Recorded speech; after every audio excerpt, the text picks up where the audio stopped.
नमस्कार, new Corbett समाचार में आपका स्वागत है। आइए देखिए आज की ताज़ा खबर। डॉक्टर महेंद्रपाल ने रामनगर सीट से कांग्रेस के लिए किया नामांकन। रामनगर कांग्रेस पार्टी में भारी उठापटक के बाद आखिरकार डॉक्टर महेंद्रपाल ने विधानसभा सीट के लिए कांग्रेस के प्रत्याशी के रूप में नामांकन किया। रामनगर पहुंचने के बाद कांग्रेस विधानसभा सीट के उम्मीदवार महेंद्रपाल ने कहा कि आज मैं अपना नामांकन करने जा रहा हूं और कांग्रेस रामनगर से भारी मतों से विजयी हो रही है। उन्होंने कहा कि मैं कोई पैराशूट प्रत्याशी नहीं हूं, बल्कि मैं 1989 में जब रामनगर नैनीताल संसदीय सीट में आता था तो मैं यहां से सांसद भी रहा हूं।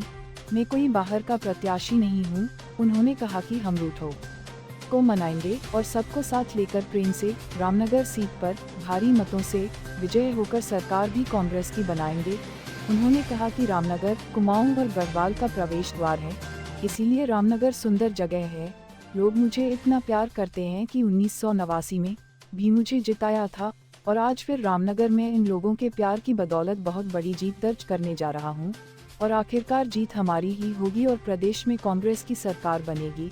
आप लगातार देखते रहिए न्यू कॉबेट समाचार। रामनगर से न्यू कॉबेट समाचार की यह विशेष रिपोर्ट। चैनल को लाइक, कमेंट और सब्सक्राइब करना ना भूलें। हमारी एक कंडीशन थी कि अगर हरीश रावत जी आएंगे तो हम निर्दलीय लड़ेंगे। अब वो कंडीशन खत्म हो गई। रणजीत सिंह रावत ही महेंद्र सिंह पाल को यहाँ लाए हैं और हम दिलो जान से रात दिन पूरे क्षेत्र के लोग उनको जिताने की पूरी कोशिश करेंगे और हम जीतेंगे। देखिए सुनिए, खेती बिल्कुल तैयार करके रणजीत सिंह रावत गए, हंसराज बोदी थी और उस खेत की नलाई गुड़ाई, पानी देना, सींचना, चोरों से बचाना, ढोरों से बचाना, वो सब तैयार था। हमारा कहना ये था कि जो खेती तैयार हुई है, जो हंसराज की खुशबू दूर तक जा रही है, वो किसी और की दराती से या कंबाइन से नहीं कटेगी, वो काटेगा रणजीत सिंह रावत या उसका आदमी। तो अब वो उन्हें लेकर आए हैं, तो ये हंसराज की खेती वो ही काटेंगे, महेंद्र सिंह पाल। और एक ऐसा ईमानदार दयानतदार राजघराने का लबो लहजा वकील सीनियर। और हमें क्या चाहिए? हमें ऐसे ही आदमी चाहिए जैसे हम ईमानदार हैं। हमें ईमानदार आदमी मिल गया। हमें तो वही जो हमारी तमन्ना थी वो हमारी हो गई पूरी। हमें तो उसका साथ देना है। आम जनता को कुछ कहना चाहेंगे हमारे चैनल के माध्यम से वोटों के लिए? देखिए, हमारा पूरी जनता से और मुखालिफों से भी ये कहना है कि इस क्षेत्र को एक ऐसा कैंडिडेट मिला है जिसके साथ सबको हो जाना चाहिए। और मैं हाथ जोड़ के अपील करता हूं कि आप महेंद्र सिंह पाल का चुनाव निशान हाथ का पंजा है, उस पर मोहर लगाएं। देखिए, चेहरा बदला है मगर सिंबल वही है, वही हाथ का पंजा है। और हमारे बीच में जो महेंद्र सिंह पाल आए हैं, इनकी मेहरबानी हमारे क्षेत्र के ऊपर हुई है। यहाँ से टिकट इन्होंने दिया। मेरा भाई किशोरी लाल खड़ा है, तो हम दोनों एक ऐसी ताकत रखते हैं कि इंशाल्लाह हमारी कामयाबी कामरानी होगी। देखिए, मंजिल के तजस्सुस में, ढूंढने में, मंजिल के तजस्सुस में हर रह रवा है, लेकिन पाएगा वही मंजिल जो लायक मंजिल है। बहुत बढ़िया। और हमारा कहना यह है, मेरे आशियाँ का तो गम न करिए, जल रहा तो जला करे, मगर इन हवाओं को रोक दे के सवाल सारे चमन का है। यहाँ कोई हिंदू मुस्लिम नहीं, मेरे साथ कोई हिंदू मुस्लिम नहीं। 25,000 कुछ वोट पड़े, जबकि 30-32% मुसलमान हैं। और यहाँ की जनता ने जो मुझे आशीर्वाद दिए हैं, पानी का काम हमने यहाँ 65 करोड़ का कराया।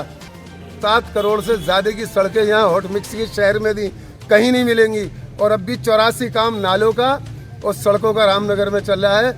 ये सब आशीर्वाद जनता का है और अल्लाह की रहमत है मेरे ऊपर, जो लोग मुझसे प्यार करते हैं। और मैं जिस दर पे जाऊँगा वो हमें मना नहीं करेगा महेंद्र पाल के लिए। हाँ, अगर इनके अलावा कोई और शख्स आता तो हम भी ज़रा हिचकिचाते, मगर आज हमारी मनपसंद का ये कैंडिडेट एक ऐसा नुमाया कैंडिडेट है। मैं आपको बता रहा हूँ कि जो खिदमात में भी पीछे नहीं हटेगा। हमने इनसे वायदा करा कि नैनीताल छोड़ो, यहाँ से जीतो, यहीं पर अपना घर बनाओ और यहीं पर रहो। 2022 की सरकार किसकी बनेगी? सरकार कांग्रेस की बन रही है। क्या आपको इसमें शक है?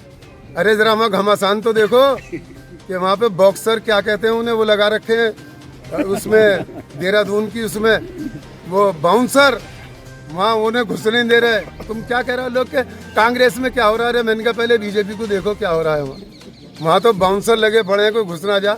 तो ये तमाम चीज़ें ऐसी हैं। और मैं आपको बता दूं, महेंद्र पाल एक ऐसी शख्सियत मिली है कि हम बहुत खुश हैं इनसे, और हमारी सारी टीम, और मैं तो तमाम क्षेत्र से आग्रह करता हूँ कि भाई कोई किसी तरह का इम्तियाज मत बरतो, कोई पार्शियलिटी मत करो, महेंद्र सिंह पाल को अपना नुमाइंदा चुनो और इन्हें विधानसभा में बनाओ, वहाँ भेजो इन्हें। 2022 में जीतेंगे। अगर आपकी सरकार बनती है तो कौन बनेगा मुख्यमंत्री, किसका कौन चेहरा होगा, थोड़ा तुम खुद बताइए। ही बता दो चेहरा, तुम तो पत्रकार हो, सारी बाइटें ले रहे हो, आप ही बता दो।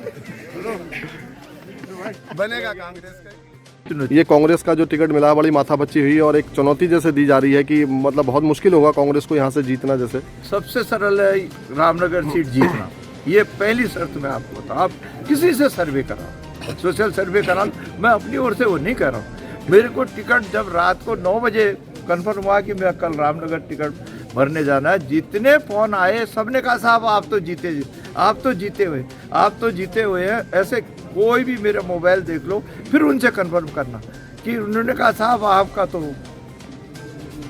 जीती हुई सीट है, आप जीते हुए हैं। ये तो मैं रात में नींद नहीं आई कि जितनी जल्दी सवेरे हो कल जाए नॉमिनेशन भर ले। मैं फटाफट मैंने कहा जल्दी नॉमिनेशन कर लो। सर लास्ट सभा रामनगर विधानसभा के अंदर 24 वन ग्राम है, जिनमें लोगों को ग्राम सभा और बीडीसी और क्षेत्र पंचायत सदस्य चाहे हो चाहे जिला पंचायत सदस्य, उन्हें वोटिंग करने तक का अधिकार नहीं है सर। तो आपकी लड़ाई उनके लिए किस तरीके से होगी, क्या संदेश देना चाहेंगे? मैं तो फॉरेस्ट एक्ट में जब दोबारा एमपी बना था, ये तो आपने बहुत अच्छा जिक्र किया, मैंने खुद बनगांव का जिक्र करके और हमने कहा कि इनको रेगुलाइज होनी चाहिए और इनके ज़मीन वो लोग जो काफ़ी लंबे समय से रह रहे हैं, वन गुज्जर हैं, SC ST वाले हैं, जितने भी लोग लॉन्ग ड्वेलिंग लोग हैं, लंबे समय से फॉरेस्ट में रहे, किसी कास्ट की रीत के हो, उनको रेगुलाइज होना चाहिए। ये एक्ट 2005-6 का, बल्कि मैं 2004 में, उस समय राव जी राज्यसभा में थे, मैं लोकसभा में था, उस समय वो ये 2003-4 में ये एक्ट मैंने खुद उसको जिद्दोजहद करके इसमें अमेंड कराया। पास 2005-6 में हुआ। अभी क्या नया करेंगे हैं? आप जीतने के बाद रामनगर की जनता के लिए ऐसा क्या नया करेंगे?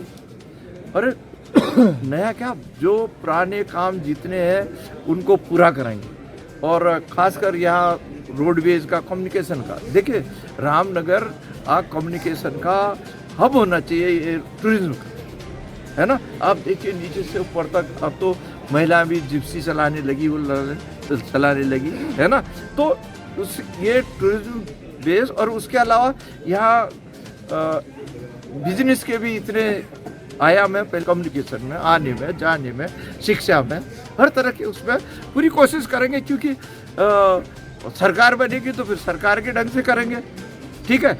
और उसी हिसाब से, और कांग्रेस की सरकार बनने वाली है, आप सब साधन आमंत्रित है। पत्रकारों के लिए भी जो व्यवस्था कमी है, जिस तरह की व्यवस्था होनी चाहिए, जो कर सकेंगे कानून के अंदर, प्रोविजन के अंदर, उसके लिए भी करेंगे, वो आप बताएंगे तो उस हिसाब से। और जो जिस तरह से कहेगा उसके अर्जी पुर्जी जिस तरह का भी छोटे मोटे जिस तरह के भी है, लोगों को पूरे संतुष्टि, मानसिक संतुष्टि बात से भी होती है। ऐसा नहीं आप ठीक ढंग से बात करना है, ठीक उससे करता आदमी कहता है चल भाई काम हुआ या नहीं हुआ, तो बोला तो ठीक है ना।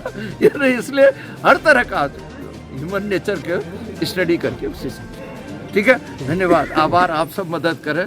मैं समझता हूँ कि जीत आपकी भी है, मेरी भी है, और जितने हमारे मित्रगण हैं रामनगर की भी है। हम लोग शिक्षा से और इस तरह के ऊंची सोच समाज से, है ना, ये सारे